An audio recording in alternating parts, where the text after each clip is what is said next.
जय श्री कृष्णा, राधे राधे। हम आपके लिए माघ मातम का 21वां और 22वां दोनों अध्याय लेके आए हैं। पसंद आए तो लाइक शेयर कमेंट करना और सब्सक्राइब भी कर देना। 21वां अध्याय इस प्रकार है। लोमस जी कहने लगे कि पूर्व काल में अवंती देश में वीरसेन नाम का राजा था।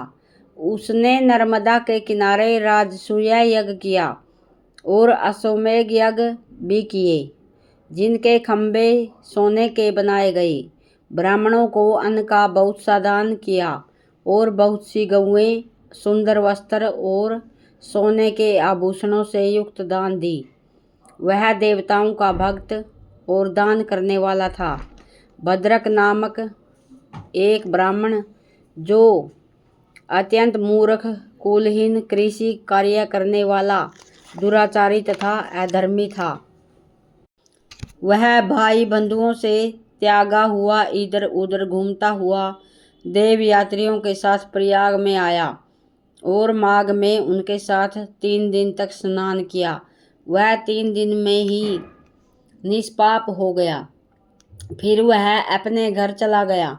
वह ब्राह्मण और राजा दोनों एक ही दिन मृत्यु को प्राप्त हुए। मैंने इन दोनों को बराबर इंद्रलोक में देखा। तेज, रूप, बल, स्त्री, वस्त्र और आभूषणों में दोनों समान थे। ऐसा देखकर उसके मातम का क्या कहा जाए। राजसूय यज्ञ करने वाला स्वर्ग का सुख भोग कर फिर भी जन्म लेता है, परंतु संगम में स्नान करने वाला जन्म मरण से रहित हो जाता है। गंगा और यमुना के संगम की हवा के स्पर्श से ही बहुत से दुख नष्ट हो जाते हैं। अधिक क्या कहें, और किसी भी तीर्थ में किए गए पाप माघ मास में प्रयाग में स्नान करने से नाश हो जाते हैं। मैं पिशाच मोचन नाम का एक पुराना इतिहास सुनाता हूँ। इस इतिहास को यह कन्याएं और तुम्हारा पुत्र भी सुने, उससे इनको समृद्धि प्राप्त होगी। पुराने समय में देवदूती नाम का बड़ा गंभीर और वेदों का पारंगत एक वैष्णव ब्राह्मण था। उसने पिशाच को निर्मुक्त किया था। वेदनिधि कहने लगे कि वह कहाँ का रहने वाला, किसका पुत्र, किस पिशाच को उसने निर्मुक्त किया, आप विस्तार पूर्वक यह सब कथा सुनाएं। लोमस ऋषि ने कहा, किलपज्ञा से निकली हुई सुंदर सरस्वती के किनारे पर उसका स्थान था। जंगल के बीच में पुण्य जल वाली सरस्वती बहती थी। वन में अनेक प्रकार के पशु भी विचरते थे। उस ब्राह्मण के श्राप के भय से पवन भी बहुत सुंदर चलती थी तथा समय पर वर्षा भी बरसती थी और वन चैत्र रथ के समान था। उस जगह आश्रम में धर्मात्मा देवदूती रहता था। उसके पिता का नाम सुमित्र था और वह लक्ष्मी के वरदान से उत्पन्न हुआ था। वह सदैव आत्मा को स्थिर रखता, गर्मी में अपने नेत्र सूर्य की तरफ रखता, वर्षा में खुली जगह पर तपस्या करता, हेमंत ऋतु में सारस्वत सरोवर में बैठता और त्रिकाल संध्या करता। जितेंद्रिय और सत्यवादी भी था। आप गिरे हुए फल और पत्तियों का भोजन करता था। इसका शरीर सूखकर केवल हड्डियां मात्र रह गई थी। इस प्रकार उसको तप करते हुए वहां पर 1000 वर्ष बीत गए। तप के प्रभाव से उसका शरीर अग्नि के समान प्रज्वलित था। विष्णु की प्रसन्नता से ही वह सब कर्म करता। दधीची ऋषि के वरदान से ही वह श्रेष्ठ वैष्णव हुआ। एक समय उस ब्राह्मण ने वैशाख महीने की एकादशी को हरि की पूजा कर उसकी सुंदर स्तुति तथा विनती करी। उसकी विनती सुनकर भगवान उसी समय गरुड़ पर चढ़कर उसके पास आए। चतुर्भुज, विशाल नेत्र, मेघ जैसा स्वरूप, भगवान को स्पष्ट देखकर प्रसन्नता के मारे उसकी आंखों में आंसू भर आए और कृतकृत्य होकर भगवान को प्रणाम किया। उसने अपने शरीर को भी याद न रखा और भगवान के ध्यान में लीन हो गया। तब भगवान ने कहा कि हे देवदूती, मैं जानता हूँ कि तुम मेरे परम भक्त हो। मैं तुमसे अति प्रसन्न हूँ। तुम वर मांगो। इस प्रकार भगवान के वचन सुनकर प्रेम के मारे लड़खड़ाती हुई वाणी में कहने लगा कि हे देवाधिदेव, अपनी माया से शरीर धारण करने वाले आपका दर्शन देवताओं को भी दुर्लभ है। अब आपका दर्शन भी हो गया, मुझको और क्या चाहिए। मैं सदैव आपकी भक्ति में लगा रहूं। भगवान उसके वचन सुनकर कहने लगे कि ऐसा ही होगा, तुम्हारे तप में कोई बाधा नहीं पड़ेगी। जो मनुष्य तुम्हारे कहे गए स्तोत्र को पढ़ेगा, उसकी मुझ में अचल भक्ति होगी। उसके धर्म कार्य सांगोपांग होंगे और उसकी ज्ञान में परम निष्ठा होगी। 21वां अध्याय संपूर्णम। बोलो विष्णु भगवान की जय। 22वां अध्याय शुरू। इतना कहकर भगवान अंतर्ध्यान हो गई और देवदूती भगवान के ध्यान में लीन हो गई। तब देवनिधि कहने लगे कि हे महर्षि, जैसे गंगा जी में स्नान करने से मनुष्य पवित्र हो जाता है, वैसे ही भगवान की इस कथा को सुनकर मैं पवित्र हो गया। कृपा करके उस स्तोत्र को कहिए जिससे उस ब्राह्मण ने भगवान को प्रसन्न किया। लोमस जी कहने लगे कि उस स्तोत्र को पहले गरुड़ जी ने पढ़ा, उनसे मैंने सुना। हे विप्र, यह स्तोत्र अध्यात्म विद्या का सार, पापों के नाश करने वाला है। वासुदेव सर्वव्यापी, चक्रधारी, सज्जनों के प्रिय, जगत के स्वामी श्री कृष्ण को नमस्कार है। जब स्तुति करने वाला जिसकी स्तुति की जाए तथा सभी जगत विष्णु में है, तो किसकी स्तुति की जाए। जिस भगवान के श्वास वेद है, फिर कौन सी स्तुति उनकी प्रसन्नता के लिए की जा सकती है। जिसको वेद नहीं जान सकते, न वाणी मन जान सकता है, उसकी स्तुति में अज्ञानी क्या कर सकता है। सारा चर अचर संसार जिसकी माया से चक्र की तरह घूम रहा है, इसी से हे प्रभु आप चक्रधारी कहलाते हो। ब्रह्मा विष्णु आप ही हो। सारे संसार को उत्पन्न करने वाले ब्रह्मा को भी आप उत्पन्न करने वाले हो। जब जीव शरीर को धारण करता है, तब उसको ज्ञान उत्पन्न होता है। तुम सब सुखों के दाता हो, इसमें कोई संदेह नहीं। आपसे संपूर्ण सुखों के देने वाले बुद्धि उत्पन्न होती है। आप ही 5 कर्मेंद्रियां, 5 महाभूत तथा मन के विविध भाव हो। ब्रह्मा विष्णु रुद्र की कल्पना से आप संसार की कल्पना इसी प्रकार करते हो जैसे पिता पुत्री की। कवियों में जो रूप शोभा देता है, उन निर्गुण विष्णु भगवान को नमस्कार करता हूँ। जिसमें ज्ञान रखने से श्रुतियों में कहे हुए कर्मों को लोग करते हैं, उस पवित्र ब्रह्मा को मैं नमस्कार करता हूँ। मैं उस सतरूप हरि को, जिसको योगी लोग सब प्राणियों में आत्म रूप में देखते हैं, उपासना करते हैं, जिसको अद्भुत कहते हुए गाते हैं और यज्ञ करते हैं, उस माधव भगवान को मैं नमस्कार करता हूँ। मनुष्य को माया तथा मोह में पैदा हुए विचित्र आभास, अहंकार तथा ममता को जानकर खो देते हैं, उस भगवान को मैं नमस्कार करता हूँ।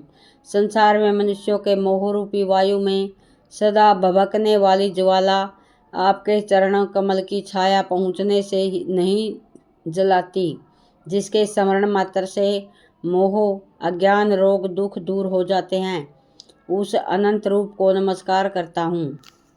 जिसमें मिल जाने पर और किसी दूसरे की इच्छा नहीं रहती, जिसको जानकर अद्वैतवादी आत्मा को देखते हैं।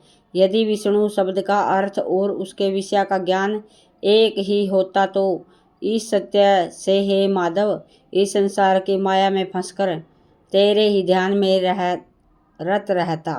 यदि वेदांत दर्शन में भगवान सारे संसार में व्यास है, तो इसी सत्य से भगवान में भरी निर्विघ्न भक्ति को, जो बीज नहीं है, जो भी बिना बीज के स्वयं विद्यापन है, सो वह विष्णु भगवान ज्ञान रूपी रंग से हमारे बीज के टुकड़े को जो सृष्टि स्थिति तथा लय के लिए ब्रह्मा विष्णु महेश 3 रूप धारण करते हैं और कार्य में सत्य रज और तम इन तीनों गुणों में विद्यमान है, वह भगवान मुझ पर प्रसन्न हो।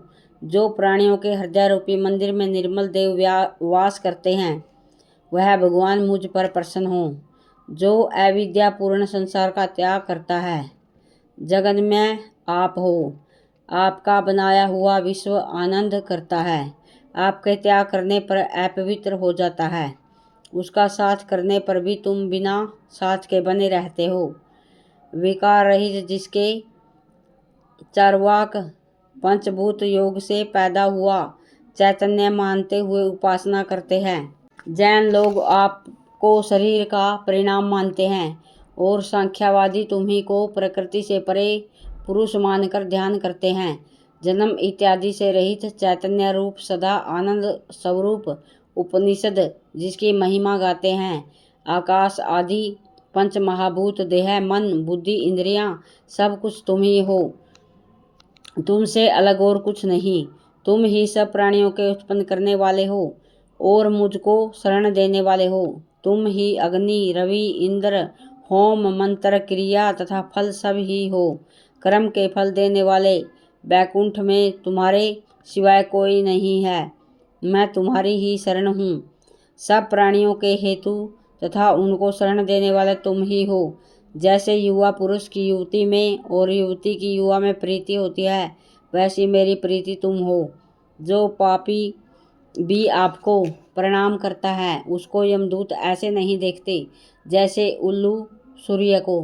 प्रत्येक पाप मनुष्य को उस समय तक ही दुख देते हैं जब तक वह आपके चरण कमलों का सहारा नहीं लेता।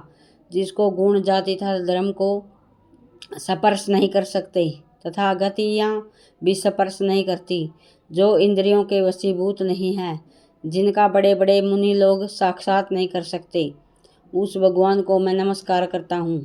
जितने ज्ञान रूपी सुंदर गुण हैं, जिन्होंने सुख स्वरूप मोक्ष रूपी लक्ष्मी का आलिंगन किया, जिन्होंने आत्म स्वरूप सुख भोगा है और जिन्होंने ध्यान रूप से मृत्यु को वश में कर लिया है, ऐसे मुनियों से सेवित भगवान को नमस्कार है। जो जन्मादि से अलग है, जिनको काम क्रोध आदि दोष दुख नहीं देते, उस वासुदेव भगवान को मैं नमस्कार करता हूँ।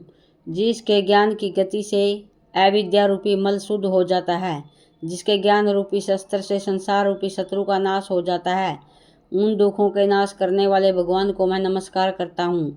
जिस प्रकार भगवान सब स्थावर जंगम संसार को उत्पन्न करते हैं, इसी सत्य से भगवान मुझको दर्शन दे।